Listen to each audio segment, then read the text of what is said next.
Eu não vou porque é muito longo. E aí cabe aos historiadores, né, fazerem isso. Mas assim, um momento, até 2008 a capoeira era um momento.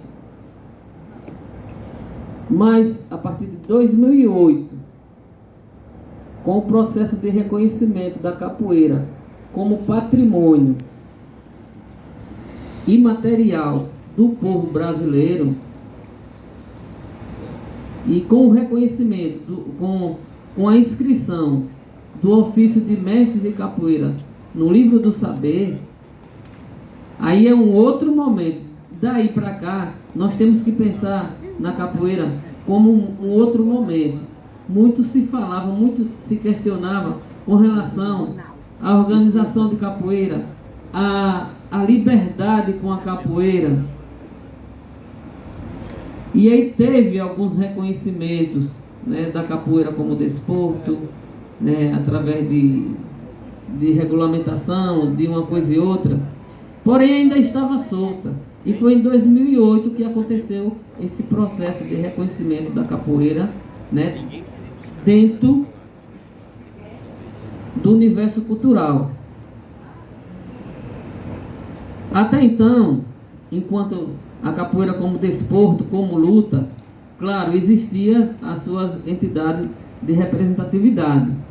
Mas até que ponto ela estava regulamentada de fato? E até que ponto ainda está até hoje? Mas falando da forma como cultura, e aí a gente tem respaldo para dizer que hoje a capoeira ela é um patrimônio do povo brasileiro. Um mestre de capoeira, ele é um patrimônio.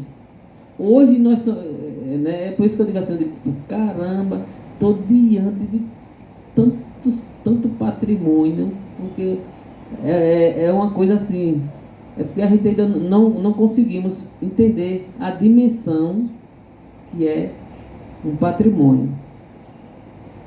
Então a forma de ser, né, o saber,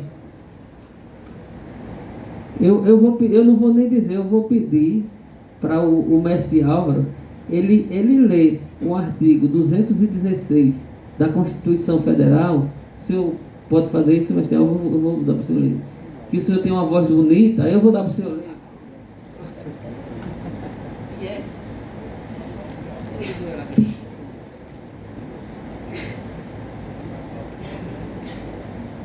E assim, eu trouxe ela escrita aqui, mas se alguém duvidar do que está escrito, aí eu trouxe o Vadimeco aqui, que tem a Constituição Federal. Então todo o seu artigo 216. O senhor consegue, mestre? Consegue, né? Caramba. Então eu vou pronto. Certo, então é. Artigo 216 da Constituição Federal.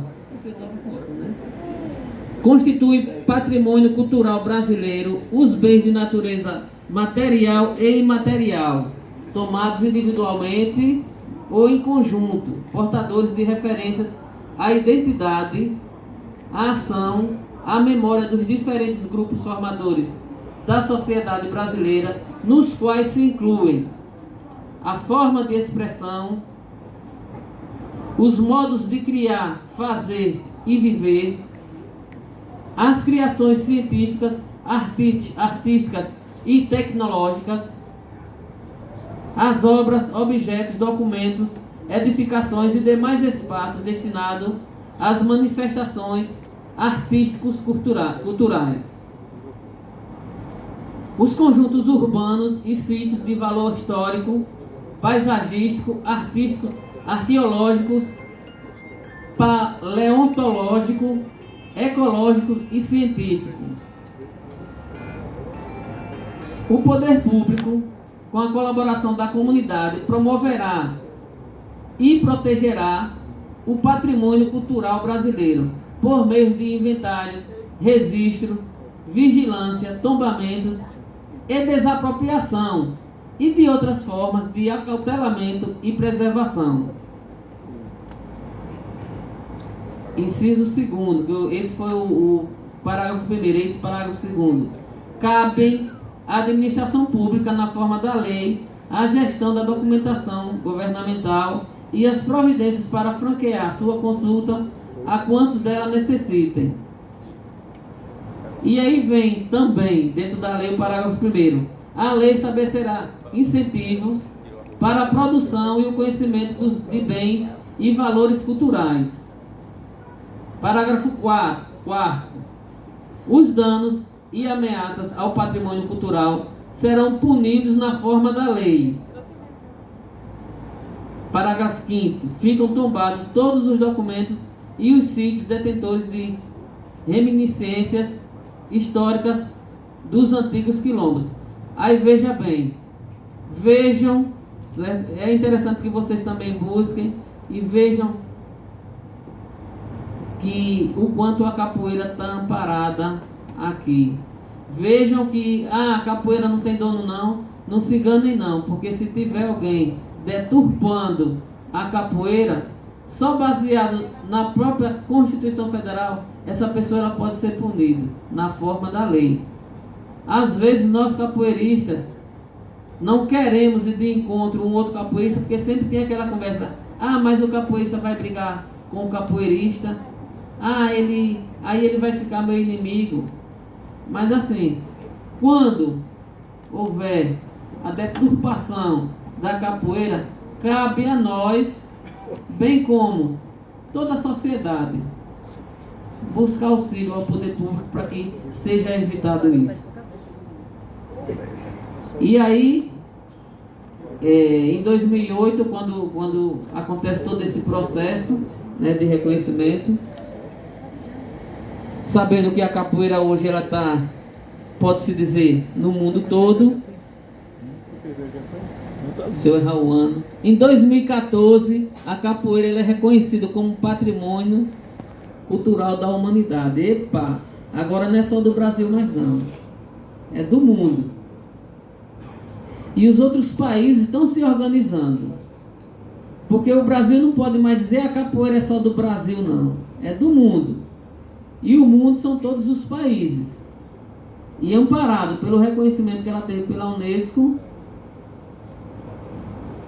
é bom que a gente se organize, porque senão a gente vai ficar para trás, certo? Então assim, nós do conselho, eu estava até pensando, eu digo, meu Deus do céu, estou plantando uma semente de tamarás, mas eu vou plantar ela e vou regar, porque quem vai colher os frutos não sou eu não, eu acho que eu não vou chegar a colher o fruto, eu e muitos daqui, mas os nossos alunos, contramestres, professores, instrutores, vão cuidando, e aquele que, né, tiver ali regando, possivelmente colherá algum fruto desse tamarás. Eu, incansavelmente, vou permanecer com a minha luta, mas não estou na ânsia, né, nem na ambição de colher frutos, não. Eu acho que quem vai colher é uma geração futura. Porque talvez se tivesse começado isso muito antes,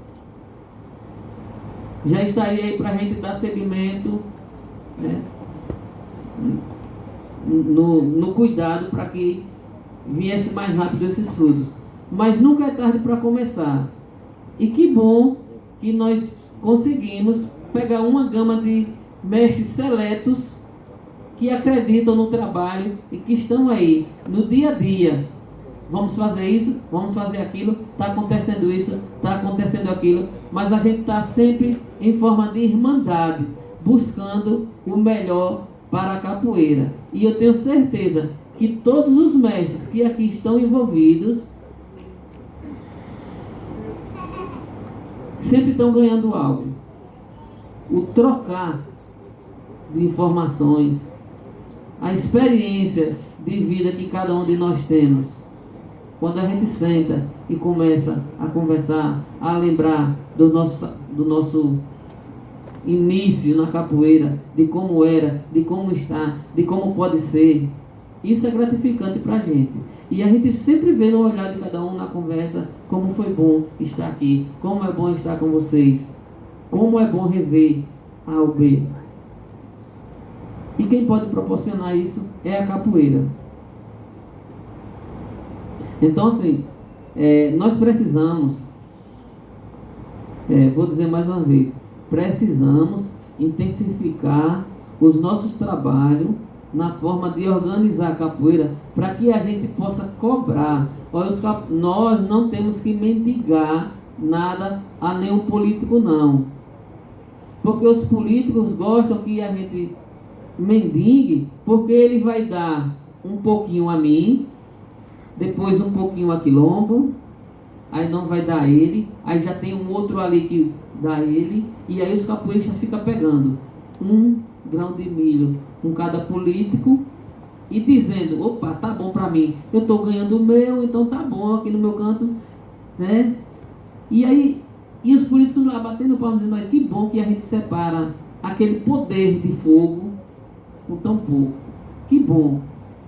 Porque se todos os capoeiristas se unissem, se todos os capoeiristas pensassem na capoeira como unidade, pode ter certeza que nós estaríamos amparados na forma da lei e não na forma do favor. Nós hoje contamos com 36 mestres ativos. Seria 41, como eu disse, mas nós temos 36. A nossa meta, né, mestre Quilombo, na nossa administração agora, que vai de 2020 até 2021, é alcançar pelo menos os 50 mestres inscritos no conselho. E ir para a rua e mostrar os nossos trabalhos e cobrar também o que é de direito nosso, para todos. Na nossa gestão, nós buscamos ser transparente em tudo que fazemos.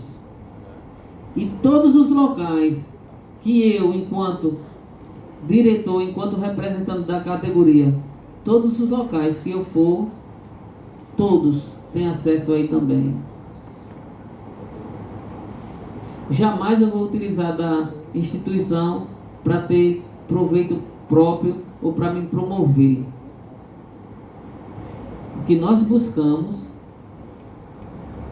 é o melhor para a capoeira. O que nós buscamos também é o melhor para cada um membro do conselho. E a nossa função enquanto gestão também é orientar, é buscar amparar um membro nosso em alguma dificuldade que ele esteja passando. Eu não me sinto numa posição confortável dentro do conselho, porque tem pessoas com mais capacidade do que eu, porque tem pessoas que têm mais tempo de capoeira do que eu, porque tem meu mestre antigão, mestre centenário, sexagenário, perdão, mas sexagenário, né, já vai, centenário, Deus ajude, né, quem sabe, mas assim, né, então assim, e eu, né, uma pessoa talvez de terceira ou quarta geração, mas eu peço conselho a eles, eu busco vivenciar um aprendizado. Às vezes quando tem uma dificuldade, eu chego para eles e peço ajuda. Não me envergonho de dizer isso não, porque eu não sou o dono do saber. O meu saber é pouco perante o saber deles, mas não impede que eu continue aprendendo. E a cada dia eu aprendo mais. E tenho certeza que nunca vou chegar ao topo. Isso aí eu já me conformei. Nunca vou saber tudo não, sempre vai ter algo para aprender. Então é nesse sentido que a gente tem que pensar a capoeira como uma manifestação cultural e buscar dentro dos seus elementos a sua diversidade. Não é porque a gente também tem que pensar a capoeira como manifestação cultural que vai de encontro à capoeira como desporto, não. Porque é um outro elemento, é um outro recurso bastante promissor na capoeira. Mas a capoeira como desporto, nós podemos, dentro da própria capoeira como desporto, preservar os elementos culturais da capoeira. Porque ainda tem muitas pessoas que dizem, mas a capoeira é cultura, não pode ser esporte, não pode... A capoeira é muita coisa. A capoeira... eu sou a capoeira. O que eu fizer, eu posso fazer o que eu quiser, utilizando a capoeira. Se eu for um evangélico, na minha concepção, eu vou utilizar a capoeira, adaptar a capoeira para a minha religião. Se eu for do candomblé, se eu for ateu, aí eu não vou apertar em nada mesmo, e por aí vai. Mas não dizem, capoeira é isso não. A capoeira é o que o homem é. A capoeira é uma coisa muito boa, mas pode ser uma coisa muito ruim tanto em poder do indivíduo que não tenha idoneidade moral, que não tenha caráter. Assim como no princípio, no início da capoeira, para que ela foi criada, qual o motivo dela surgir e por que ela teve que passar, porque irmãos capoeiros depois tiveram que brigar por espaço dentro de uma civilização consumidora de pessoas, mas mesmo assim, sendo uma luta de resistência, resistiu. Causou tumulto até na administração pública e veio sobrevivendo. Foi para as escolas na década de final de 70, década de 80, estava nas escolas. Tinha mais incentivo do que hoje, porque tinha os jogos escolares. Os alunos iam para a escola treinar para ir para os jogos.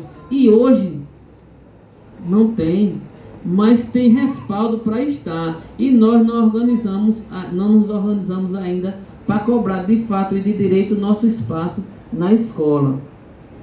Aí, como o mestre Álvaro falou, a universidade ela lança um edital com reconhecimento dos mestres, das formas de saber e fazer. E aí não é só da cultura não, da capoeira não, são de outras culturas.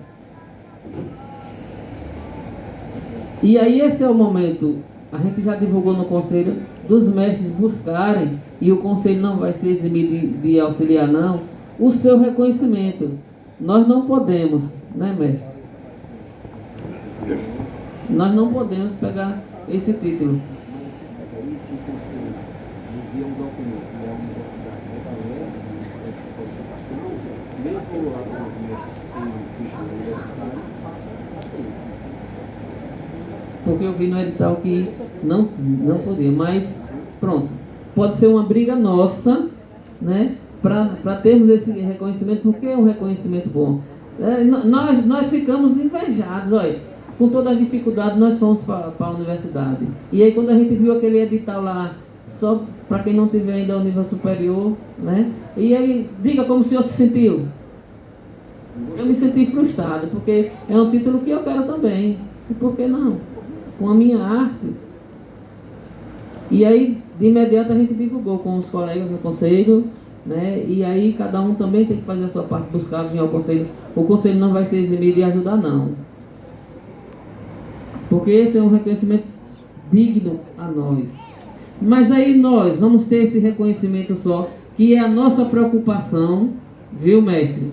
A nossa preocupação não é apenas em um mestre receber esse reconhecimento, não. É em um mestre estar pautado no mínimo de conhecimento para corresponder a esse conhecimento. Porque esse mestre, com esse reconhecimento, esse mestre ele vai poder fazer parte de bancas examinadoras, de cursos superiores. Vai desenvolver atividades com o público de uma outra localidade. E aí vai ter que ter aquele desdobramento para poder se sair bem. E quem vai sempre ter oportunidade serão aqueles que melhores se sobressaírem. E aí a gente busca com isso tentar, com essa troca de vivência, essa troca de experiência, dividir os nossos conhecimentos entre nós, para que a gente fique fortalecidos. E com isso a gente consiga galgar os nossos objetivos. Então, aí assim, a gente vai parar por aqui por conta do tempo. Vamos franquear a palavra aos senhores, como foi prometido. E aí a gente, na próxima oportunidade, mais antes, eu vou franquear a palavra aqui ao mestre Biribinha, que vai fazer um comentário. Ok. O cara saiu. Cadê o Flor? Estava aqui sentado aqui do lado ainda há pouco. Mas tudo bem, gente. Eu ia só pedir a oportunidade que tem um colega nosso aqui, Flor, é do lado de São Dumont. Ele está aí correndo atrás de uma vaga na política, e eu costumo dizer o seguinte: nos abrace primeiro e confie na entidade. Porque quando chegar a 3 ou 4 meses da política, é ruim a gente ser vendido. Mas depois eu vou falar com ele pessoalmente, que ele acabou de sair aqui, mas que bom que ele veio para ver a necessidade que a gente tem, tá? Franquia, mestre Moura, vamos, senão eu vou dar uma de orador, franquia a palavra. Quem quiser vem aqui. Podia levar lá, se ele estiver funcionando, é que ele levantou a mão de trás lá. Oi. Oi, Igor.